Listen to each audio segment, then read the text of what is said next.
Hi there, Derek Evans here, your author at hopeithelps.org. I'm very excited to tell you today about step 2 of the 10 steps to bliss, and this is all about experiencing gratitude. Gratitude is the most powerful thing in my spiritual practice, for sure, and I don't think there's anything that could possibly be more powerful than gratitude. Let's talk about the definition of gratitude. Very simple synonyms are thankful or grateful. If you're thankful for something, you're experiencing gratitude. If you're grateful for something, you're experiencing gratitude. What's not said in the definition, however, is that there are varying degrees of gratitude. And this is where spirituality comes in. Because while you might be thankful that you have a roof over your head, you might not be very thankful. You might be extremely grateful and have extreme gratitude for being alive. But maybe you don't experience so much gratitude because you're not conscious of it. So the good news is that no matter how much gratitude you experience, while you're experiencing it, it's a very good thing for your soul because it's able to push aside your ego, push aside any anger or fear that you might be experiencing, push aside the past and the future. You become present in a state of gratitude and it throws everything else out. That's why it's so powerful. I mean, you can't be grateful and angry at the same time. You can't be grateful and afraid at the same time. When you're grateful, that's all you are. When you experience gratitude, that's all it is. It's experiencing the present moment and being extremely grateful for it. So no matter what degree of gratitude you're experiencing, it's really good for your soul. But here's what you can do. As you experience gratitude, you can adjust the amount that you experience. In other words, instead of just kind of in the background being grateful that you have a roof over your head, that you have the ability to walk to a grocery store or watch a movie or do all these different things that we can be grateful for. Every single thing in life is a miracle that we have the opportunity to be grateful for.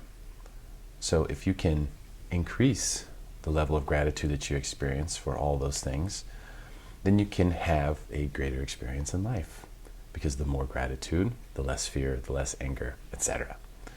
So this is the one thing that if we could figure out how to be grateful 100% of the time, we would be in the moment 100% of the time. We'd never be fearful or angry. We'd never hurt another person or do anything bad. Is that possible? I don't know. Maybe it's not. But we can always strive for that. We can always try to be grateful for everything we experience. Here's an example of when you will know that you are really connecting to your soul, when you're looking for reasons to be grateful. If you're stuck in traffic, for example, a lot of times we get angry.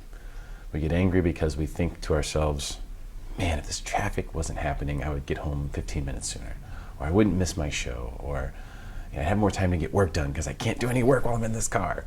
And so we get angry about those things. If we can shift that thought, instead of being angry about being in traffic, if we can look at all the things around us while we're in that car that we can be grateful for, and we're really in a spaceship on wheels, right, that has us completely encompassed. We're safe from the elements of the weather. We've got climate control. We've got our favorite music. We've got the ability to sing out loud and no one can hear us. There's so many things we can be grateful for when we're in a car. We're safe from lightning and thunderstorms and all those other elements out there, rain, cold. We're safe from all that. So, and we're still, by the way, no matter what kind of traffic you're in, you're still, transporting yourself in the most efficient way possible overall, okay, over the long haul. Maybe not right at that moment, but over the long haul, it's still by far the most efficient way to transport yourself and economical. So if we can take that moment while we're in traffic and we're angry to instead turn to all the things that we have to be grateful for, it can change everything. When you notice yourself looking for reasons to be grateful, then you will find a greater state of peace. That's the twist of the whole thing. Here is the tool that I use that helps me recognize gratitude in any moment. And you could do this same example while you're in your car or while I'm making this video for you right now. And this I got from the Dalai Lama. It's a concept called dependent arising, which is something that's taught in Buddhism. The idea there and the concept behind dependent arising is that things don't inherently exist. For example, your car that you're in traffic in doesn't inherently exist. Cars don't just exist inherently. They're dependent upon other actions and activities and energy in order for them to exist. So instead of just seeing your car as a car, you see it as a car with black leather interior and a CD player, instead of seeing it that way, see the car as all the things that took place in order for the car to exist. This is all the people on the assembly line putting it together, all the engineers and designers who designed the car, all the people who initially invested in the company that ultimately made your car, how they made that money and all the time and energy that went into that. And it just keeps going back and back and back. And then you don't see your car as just this hunk of metal anymore.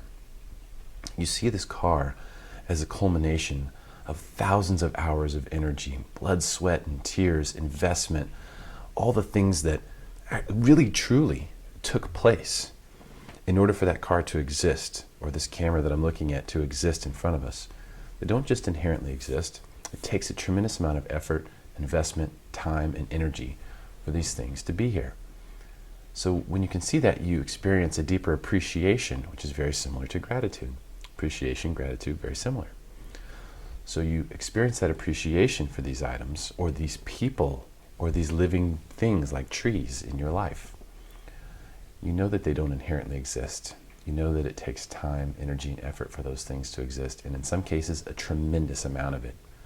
So just thinking along the lines of dependent arising can a lot of times help us experience gratitude even when we seem completely unruly and perturbed or whatever it may be. So I hope it helps. This is Derek Evans, your author at hopeithelps.org. Step 2 of the 10 Steps to Bliss. Good luck and namaste.